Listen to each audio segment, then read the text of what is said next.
Hello बच्चों, let's read this question. The question say that compound X is a 6-carbon compound.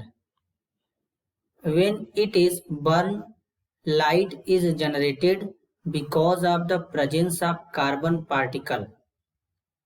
The color of the flame is yellow. Compound X cannot be. अब इसके regarding बच्चों यहाँ पर 4 option given है, इन चारों में से करेक्ट को आइडेंटिफाई करना है। यहाँ पर जो कंपाउंड एक्स होगा कैन नॉट बी, नहीं हो सकता, वो बताना है। तो सबसे पहले समझेंगे बच्चों की कॉन्सेप्ट। की कॉन्सेप्ट होगा हाइड्रोकार्बन। अब हाइड्रोकार्बन क्या होते हैं बच्चों? ऐसे कंपाउंड जो केवल कार्बन और हाइड्रोजन से मिलकर बने होते हैं, वो हाइड्रोकार्बन होते हैं। अब बेसिकली बात करेंगे तो हाइड्रोकार्बन एक होता है सैचुरेटेड, दूसरा होता है अनसैचुरेटेड। तो जो सैचुरेटेड हाइड्रोकार्बन होते हैं, सैचुरेटेड हाइड्रोकार्बन में कार्बन कार्बन के बीच में क्या होता है बच्चों? सिंगल बॉन्ड होता है, कुछ इस तरीके से। तो जब सैचुरेटेड हाइड्रोकार्बन बर्न करता है तो वो ब्लू फ्लेम के साथ में बर्न करता है। कौन से फ्लेम के साथ में? ब्लू फ्लेम के साथ में बर्न करता है। और दूसरा होता है अनसैचुरेटेड हाइड्रोकार्बन। अब अनसैचुरेटेड हाइड्रोकार्बन जो होता है बच्चों, इसमें कार्बन कार्बन के बीच में डबल बॉन्ड होता है। कार्बन कार्बन के बीच में डबल बॉन्ड होता है इस तरीके से,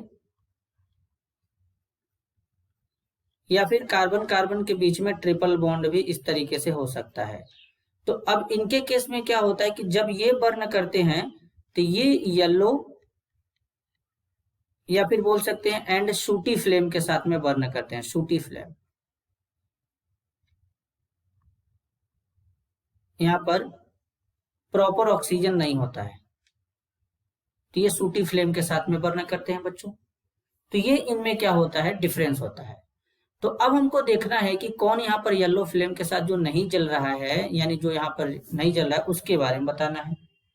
तो सबसे पहले यहाँ पर देखेंगे, सबसे पहला है C2H2। C2H2 में कार्बन कार्बन के बीच में बच्चों अगर देखेंगे तो ट्रिपल बॉन्ड बनेगा इस तरीके से। तो ये तो हमारा क्या हो गया? एक अनसैचुरेटेड हाइड्रोकार्बन हो गया। ये येलो और शूटी फ्लेम के साथ में जलेगा, तो ये आंसर नहीं होगा।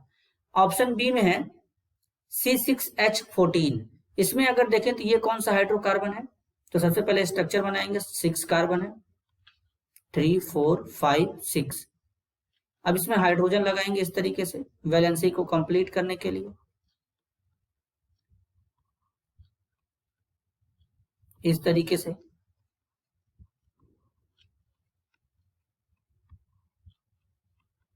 तो हाइड्रोजन लगाने के बाद यहाँ पे देखेंगे तो ये तो सैचुरेटेड है, क्योंकि कार्बन कार्बन के साथ में क्या है बच्चों?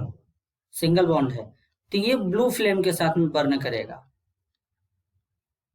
यानी येलो फ्लेम के साथ में ये बर्न नहीं करेगा, ब्लू फ्लेम के साथ में ये बर्न करेगा। नेक्स्ट बच्चों C6H6। तो C6H6 में देखेंगे तो कार्बन है, 6 कार्बन इस तरीके से होते हैं बच्चों। C6H6 है तो 6 कार्बन इस तरीके से होते हैं, ये जैसे बेंट है तो यहाँ पे ये कार्बन है। अब इसमें क्या करेंगे बच्चों? इसमें इस तरीके से डबल बॉन्ड यहाँ पे लगा देंगे, इसे बच्चों कहते हैं बेंजीन। तो इसमें कार्बन कार्बन के बीच में डबल बॉन्ड दिख रहा है, तो मतलब ये भी क्या हो गया? अनसैचुरेटेड। तो ये किस फ्लेम के साथ में बर्न करेगा? येलो या फिर सूटी फ्लेम के साथ में बर्न करेगा बच्चों। तो ये भी हमारा क्या हो जाएगा यहाँ पे? इनकरेक्ट। तो ऑप्शन डी में वाला तो ऑलरेडी इनकरेक्ट हो जाएगा, क्योंकि यहाँ पर जो कंपाउंड एक्स है उसमें केवल 6 कार्बन है, जबकि डी वाले ऑप्शन में कार्बन 7 है, तो ये गलत हो जाएगा। तो यहाँ पर करेक्ट आंसर क्या होगा? ऑप्शन बी होगा, C6H14। इस कंपाउंड के अंदर 6 कार्बन भी है और ये सैचुरेटेड भी है, और ये ब्लू फ्लेम के साथ में भी बर्न करेगा, येलो फ्लेम के साथ में बर्न नहीं करेगा। तो करेक्ट आंसर होगा option B. This is your answer. I hope you understood it well. All the best.